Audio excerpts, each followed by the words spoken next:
Andrés Brenner es un periodista venezolano, colaborador de Brújula Internacional y permanentemente nos manda algunos reportajes de entrevistas que hace fuera del país.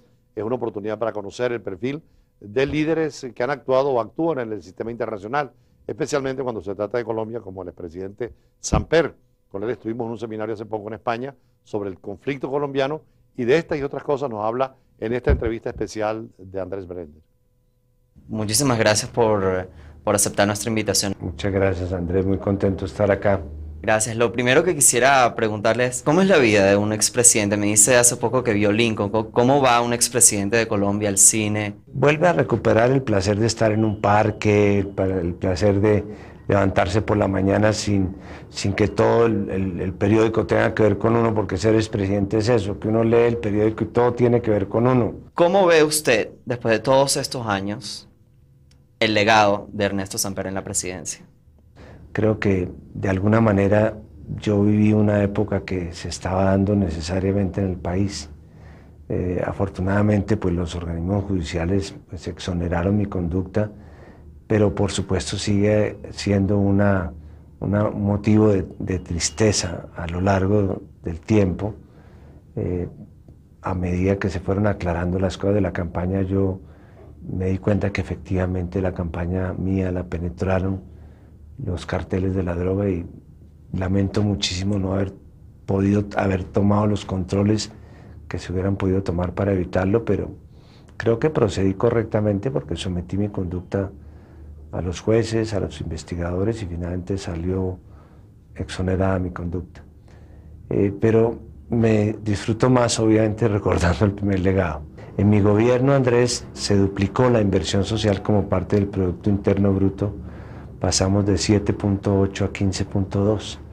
Para mí ese es el legado por el cual espero que me recuerden. A pesar de sus convicciones religiosas, reconoce que ha considerado o había considerado esa posibilidad, la de suicidarse. ¿Cómo fue? ¿Qué pasó? Yo tenía que ir a las Naciones Unidas a denunciar esos hechos en la Asamblea de las Naciones Unidas y recibí unas amenazas de parte de esta gente dentro del Departamento de Estado de que no me dejarían llegar a las Naciones Unidas.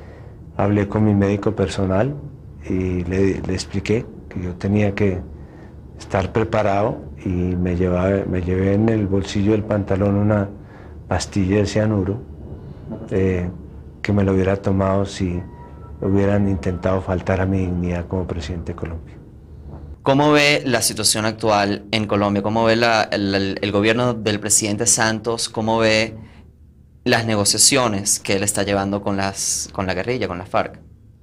Yo lo veo bien. Me parece que el presidente Santos le dio un vuelco al curso que llevábamos.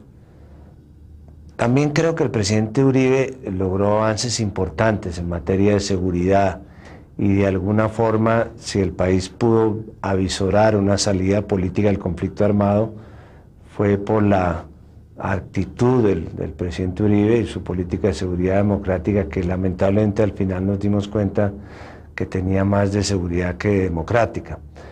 Pero el presidente Santos, consciente de lo que existía en Colombia, era un conflicto desde hace 50 años y no una guerra contra el terrorismo, que era las dos concepciones que de alguna manera dividieron a Santos y Uribe, pues propuso estas negociaciones que se están dando en La Habana. Yo creo que los astros de alguna manera han coincidido en favorecer esta salida política del conflicto armado. Primero, por la actitud de Cuba y de Venezuela a favor de estas negociaciones de paz. Segundo, porque el propio presidente Santos ha impulsado unas leyes en materia de tierras, en materia de protección de las víctimas, que son unas leyes propositivas en el ambiente, en la necesidad de buscar una reconciliación.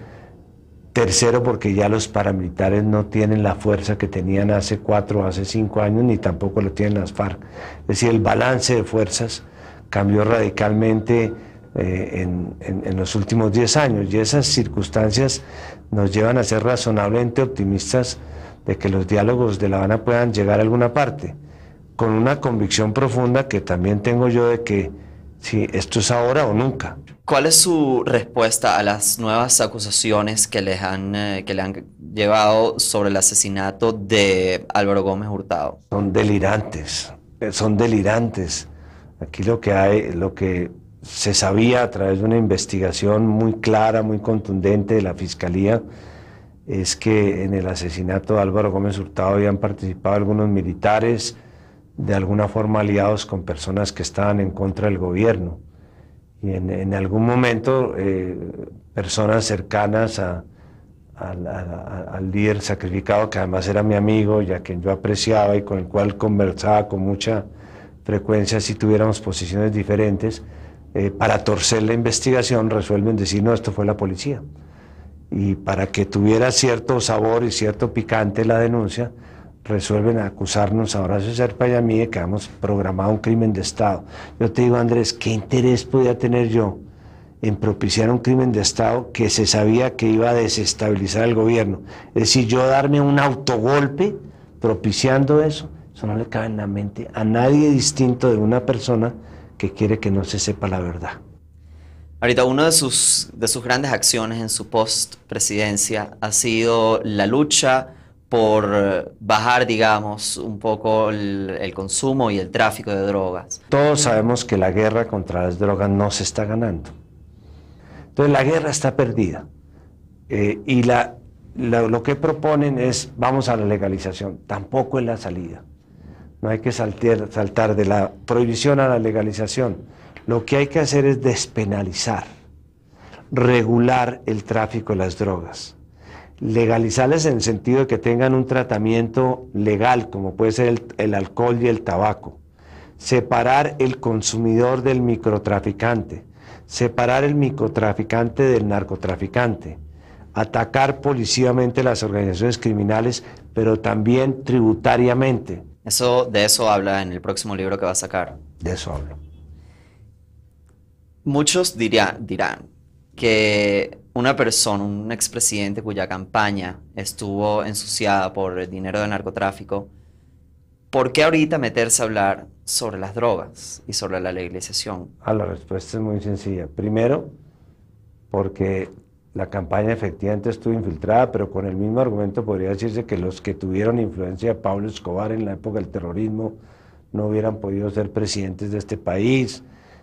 Todos los gobiernos de los últimos 30 años en este país, a nivel regional o a nivel nacional, tuvieron una influencia lamentable de la droga por la vía de la violencia, por la vía de la corrupción. La dialéctica de las organizaciones criminales es la bala, el plomo o la plata. O usted va a las buenas o va a las malas. A unos nos tocó que nos penetraran tratando de buscar corrompernos, a otros les tocó que los amenazaran a través del terrorismo. ¿Pero por qué buscar la causa de las drogas para Ernesto Samper? ¿Por qué esa importancia ahorita?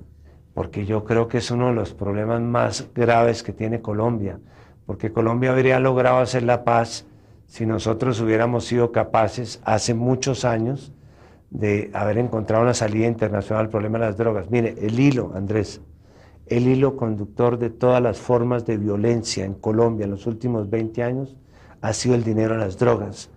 De las drogas se han financiado las guerrillas, de las drogas se han financiado los paramilitares, de las drogas se ha financiado la inseguridad urbana.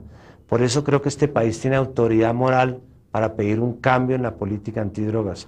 Y no lo digo ahora, y no lo dije durante la campaña, lo dije en 1979. Yo fui el primero que propuso en este país, cuando ni siquiera había pensado en ser político, la legalización de la marihuana.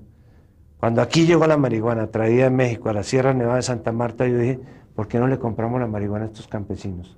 ¿Por qué no les damos unas alternativas distintas al cultivo ilícito? A ver si salimos de este problema.